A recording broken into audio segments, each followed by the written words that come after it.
Good afternoon, everyone, and welcome to today's Spotlight on History for September 16th, 2020. I'm Mary Helen Dellinger, curator of the Manassas Museum System, and I'm standing here today in our off-site storage facility to talk to you about a neat piece that's in our collection. It's one of my personal favorites.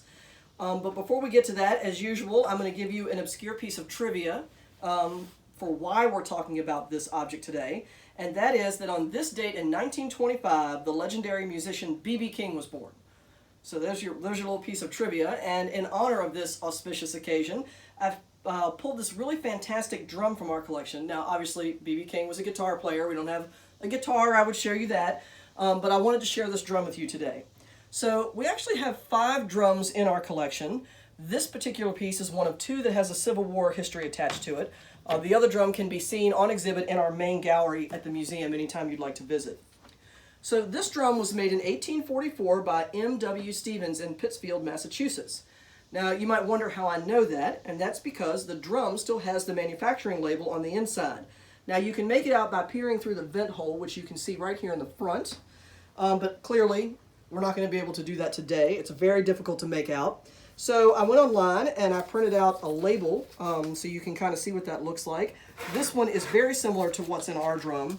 This one comes from a drum inside the Smithsonian Institution, made by the same maker, so our label is pretty much the same. So there's what the label looks like. So a little bit of background about the man who made the drum. This man, Mosley W. Stevens, was born into a drum-making family. His father, Abner, made a fortune with his military contracts supplying drums to the Federal Army during the War of 1812 and around that time period. Abner's drums also have labels, but they have his name and date from 1810 to about 1824. So Mosley grew up in that household and learned to trade from his father and began making drums in the style of his father. Now you can see it in the design of the drum. Obviously we don't have a drum to compare it to, but the tacking that you see, which is where they've attached some of the brass pieces, the way that the rope is tied onto the drum for the tension and also for handling, all look very similar to his father's. This is an original piece of the work the leather work with the strap that would have been used by the person carrying the drum. So that's still attached. Some of it's missing, but that's kind of neat to still have that. Now, Mosley's drums date from 1844 to 1845. He died very young at the age of 41. His father outlived him by almost 30-some years. Now, if Mosley had lived another 20 years, he likely would have also made a fortune supplying drums to the Union Army during the conflict of the Civil War. And our example would not be as rare. So even though this drum dates to the 1840s, it was used during the Civil War. And the reason we know that is because this drum was given to the museum by a descendant of the man who carried it. And his name was Jesse Melnick. I'm assuming I'm saying it correctly. This is a picture of Jesse in his uniform. Would that the drum would be in that picture, that'd be even more cool.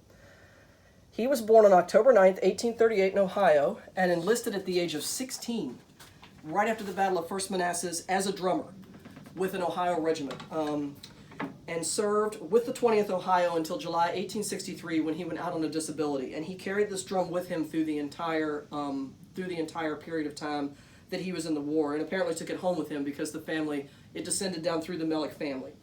The drum shows a lot of use. You can kind of see the top here where it's got lots of stains on it. That's typical of the time period. It's well worn, where you can see all around the edges. It does have its original coat of red paint, and nothing has been done to this as far as I'm aware. So this is kind of in its original condition. Great, great piece. Now, Jesse lived a full life. After being discharged, here's a picture of him as an older gentleman. So you can see he grew up. He's like a handsome man there. And he got married after the war to a woman named Lucinda Needy, and together they had 12 children. And I was actually able to find a photo of the family with their 12 children and possibly some grandchildren in here. Here's a picture of the family. So some really neat stuff about this drummer boy who carried this drum throughout the war. Now, Jesse was killed at the age of 70 when the car he was riding in was hit by a train trying to cross train tracks. So he made it through the whole Civil War only to be killed by a train. But again, one of his descendants decided to gift the drum to the Manassas Museum in 1996, and we're very grateful for that because it is in such fantastic condition and a great story that goes along with it, and we do know about the gentleman that carried it. So there you have it, some cool information about a 19th century drum in our collection. So next week we're going to continue our music theme when we look at a neat record player in the collection as well as some of the records that were played on it. Now this isn't the type of records that you're probably thinking of, so tune in next week to find out more.